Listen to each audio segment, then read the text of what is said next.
重生后，我为自己的家人和朋友带来了享不尽的财富和地位，可没想到我的好朋友竟然穿越了。你们是下凡的神仙？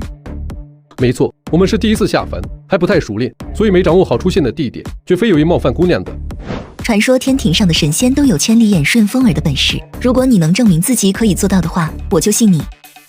仙凡有别，这一点想来你是能够理解的。我只要下凡，就必须褪去仙身，重化为肉体凡胎。天庭的神通自然是没办法施展的，但可以通过法宝来重现神通。只不过就算是法宝，一旦来到凡间，照样会受到类似的限制。当然，哪怕是限制之下，也足够用来证明了。所以我这就回天庭一趟，做点准备，然后再回来给你展示展示相应的本事。说完，郑天河直接在脑海中默想着要回去。下一秒钟，他整个人立刻凭空原地消失。老郑，现在我们应该怎么办？他不是要看千里眼吗？上次我俩去看足球买的那个望远镜，你在这等着，我这就去找。完美，老郑，我越来越佩服你了。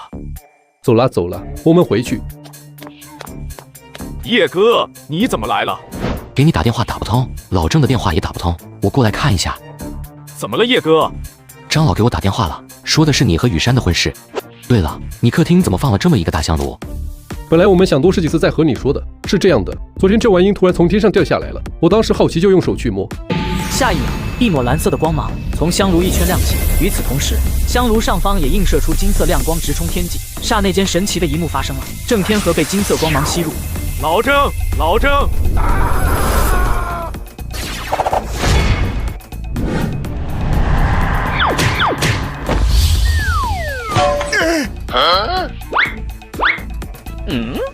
老郑，咱不会穿越了吧？是不是我俩一起出现幻觉了？然后我和老郑就在古代看到了一名姑娘洗澡，然后老郑心里默念回家，我们就回来了。出于好奇，我们又去了一趟。老郑谎称我们是神仙，让我们证明。这个望远镜拿过去，一定能让他相信这就是千里眼。我这个当时可是花了199呢。叶哥，你笑什么？没什么，就是感觉不靠谱。老郑，叶哥说我们不靠谱，你们继续幻想，等下次去给我带点古董金条啥的。你拿着，这是我们天庭的法器，千里眼。女子顿时面露迟疑之色，接过了望远镜后，在郑天河的讲解下，犹豫着将望远镜对准了自己的双眼。通过镜片瞬间拉近的画面，让女子本能的惊呼了一声，豁然又将望远镜拿了下来，发现眼前的画面重新恢复如常。女子那好看的双眼当场瞪得溜圆，脸上原本的惊骇之色已经完全被不可思议所取代，下意识的不断将望远镜对准自己的双眼，然后再放下，再对准，再放下，如是反复，期间还朝着天上的云朵看了看。女子脸上的神采越来越明艳，双腿微微弯曲后，竟是纵身一跃，轻盈的直接跳到了旁边厢房的屋顶瓦片上，然后拿着望远镜四下观望起来。郑天河和张强彻底傻了，嘴巴微微张开，一时间忘了合拢。好家伙，这屋顶距离地面起码有将近5米左右的高度吧？原地就这么跳上去了，这还是人吗？还没来得及细想，那一直转圈望远的女子便从屋顶上又轻飘飘地跳了下来，身姿轻盈，翩若惊鸿，宛若游龙。尽管脸上仍然带着几分怀疑的神色，但相比于之前，态度明显好了许多，看着起码已经信了7、8分的样子。双手恭敬地将望远镜递到了郑天河的面前后，女子柔声道：“请上仙收回法宝。”虽然小女子依旧有些想不明白，可上仙所说，小女子愿意相信。之前小女子多有冒犯，还望上仙不要怪罪。怀疑是正常的，要是突然有人跑到我面前跟我说他是神仙，那我也不会相信的。这件法宝你留着吧，送给你了。初来乍到，我也没准备什么东西，这玩意就算见面礼了，你别嫌弃。送给我？不行，这太贵重了，我不能要。贵重个毛啊！9块9的小孩玩具，还请姑娘收下，不要跟我客气。主要是我接下来可能会叨扰姑娘相当长的一段时日，若不送一些见面礼的话，我这心里会过意不去的。我只是凡俗之人，怎能将天庭宝物据为己有？此为大不敬，会遭天谴的。你快收下吧，这玩意对我们来说并不算什么，而且天庭安排我往来凡间，是对我们的考验。我若是想要完成这个考验的话，光靠自己肯定是不行的，总得有凡间之人愿意真心帮我才有希望。所以你也可以把这东西当作是我给的定金。如果真能帮我完成考验，那不只是这件法宝，我还有许多其他的法宝都能拿出来作为报酬的。你是我下凡后见到的第一个人，答应我吧。听到郑天河说自己是他下凡后见到的第一个人，女子本能的再次回想起了之前洗澡被偷看的事情，脸上顿时出现了诱人的红。尽管依旧觉得法宝过于珍贵，可女子还是鬼使神差的将望远镜收了起来。小女子送私情，不知上仙名讳，该当如何称呼？在天庭的先号就不提了。我成仙之前，俗名郑天河，这位是我的兄弟张强。不过关于我是从天庭下凡的神仙这件事，还请宋姑娘替我保密，也尽量替我打掩护，不要让我的身份泄露出去，否则会非常麻烦。请上仙，请郑公子放心。不知郑公子您云游到此，目的为何？小女子又有什么能够帮到郑公子的？还望郑公子明言。小女子愚钝，一时间全然想不出能帮郑公子什么忙。别明明的，听得很别扭。说来惭愧，我对目前凡间的事情几乎可以说是一无所知，所以宋姑娘能不能先帮我讲解一二？郑天河提的这个要求，在宋思琴看来多少有些意料之外，但稍微想一想，却似乎又在情理之中，于是便将自己所知晓的情况概括性的给郑天河介绍起来。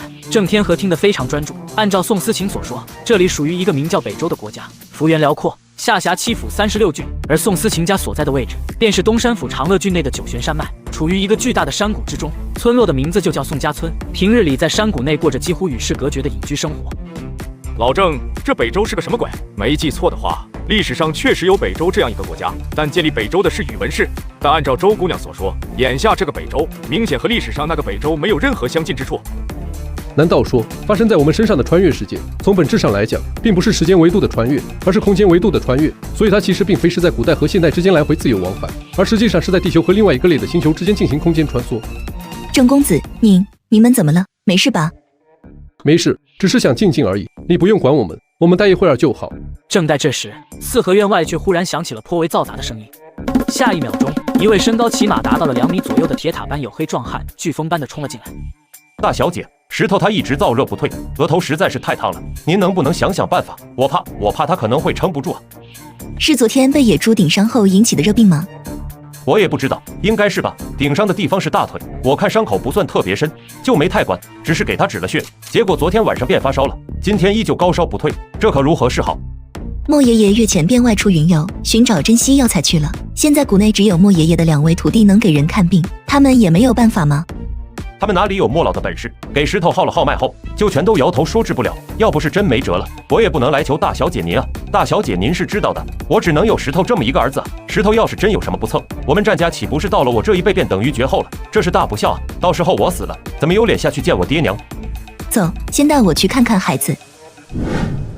看到孩子，宋思琴咬了咬嘴唇，她并不懂如何才能治病救人，对于眼前这样的状况，自然也就束手无策。正当宋思琴有些不知道该如何是好的时候，眼角的余光却是刚巧瞥到了一起跟来的郑天河和张强。稍稍怔了下后，宋思琴顿时双眼一亮，她确实不懂得如何治病救人，但神仙总应该懂吧？郑公子，不知您能否出手救一救这个孩子？我知道这个请求很过分，但我实在是没办法眼睁睁看着他。总之，如果您有什么要求的话，请告诉我，能满足的，我一定会满足。对于宋思琴的这个请求，郑天河和张强完全没有任何心理准备，他们又不是医生。小孩子发高烧，吃药啊，如果吃药不管用，去医院挂水啊。这个世界上处于古代的发展阶段，没有退烧药和挂水的说法，那没事了。这个世界没有退烧药，但他可以去买啊。确定是因为外伤导致的吗？把伤口给我看看。壮汉张了张嘴，却终究没有说出什么话来，只是扭头看向了宋思琴。快啊，按照郑公子的要求去做，如果郑公子愿意帮忙的话，石头就有救了。壮汉显然非常信任宋思琴，一听宋思琴这么说，整个人瞬间变得振奋许多。伤口已经开始化脓，如果不进行任何处理的话，那么即便孩子扛过了这次高烧，过上10天半个月的，伤口也很可能会开始溃烂。一旦溃烂严重，就必须要截肢了，否则依旧会死。从伤口情况来看，应该是细菌感染，我可以试试，但我不能保证一定有用，毕竟我拿来的东西会有限制，你懂得。我懂，郑公子愿意出手相助，就已经是天大的恩惠了。如果连郑公子都救不回石头，那也只能说石头命该如此。臣，你们在这儿稍等，我去找找，应该有可以起作用的东西。